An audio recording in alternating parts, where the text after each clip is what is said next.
Gusto na lamang niyang tumakbo. Pero pinipigilan siya ng kanyang kaba. Kaba na unti-unting luman lamang sa kanya. Takot na takot ang magkaibigan James at Lance sa mga sandali. Ang tanging nilang nagawa. Ano nagagawa ng sa Nalaman buhay? loob ng van. Habang nila ang kanilang hininga. Ikaw, magsimpla. May nakita ng gumagabang na palayo ang babae. Painitan ka ng tubig dyan. Saka lamang sila nakahinga ng luwag. Nang masiguro nilang ligtas na sila, nagdalig-dalig labas ang dalawa. Huwag na sila tumakbong papunta sa loob ng bahay. Uy! Gising! Gising!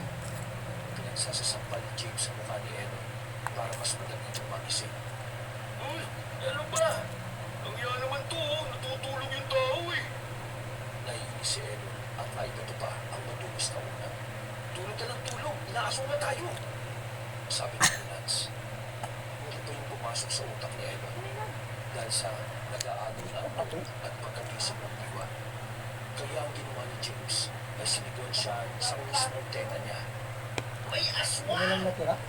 Agad na lumayo si James nang aambahan siya ng suntok ni Aaron. Yun lang Ay, tira. Aaron! May aswang kanina sa labas. Ano? Ang babae siya. Di ba, James? Babae, no? Umutan-utan na sabi ni Lance. Nang ay ng sandali lang, ay tuluyan ng buhay ang diwa ni Aaron. Ano? Aswang? Seryoso ba kayo? Baka mamaya prank lang yan, ha? Di mo ba napansin? Si James ang nagsasabi. Di ba hindi yan naniniwala? Ngayon, believer na yung gago, oh.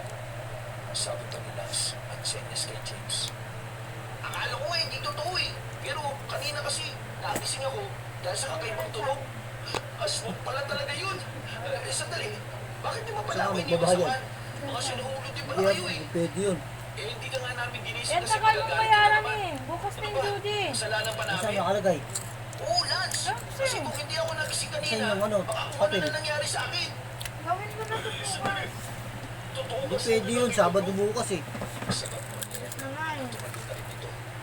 Paulit-ulit kang oo nga. Ay, ba nilagay? At siya naman ang kapo. Natahimik silang tatlo. Pare-pareho silang napapaisip. Makikita sa kanilang mukha ang gulo.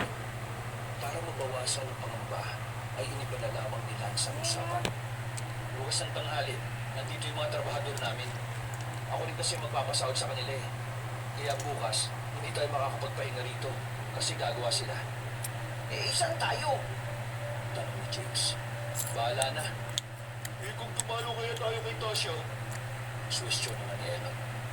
Kung pa man nagsasalita, alam na ni Ellen na tutol si James sa kanyang sinabi. Hindi kami na lang ni Lance kung ayaw mo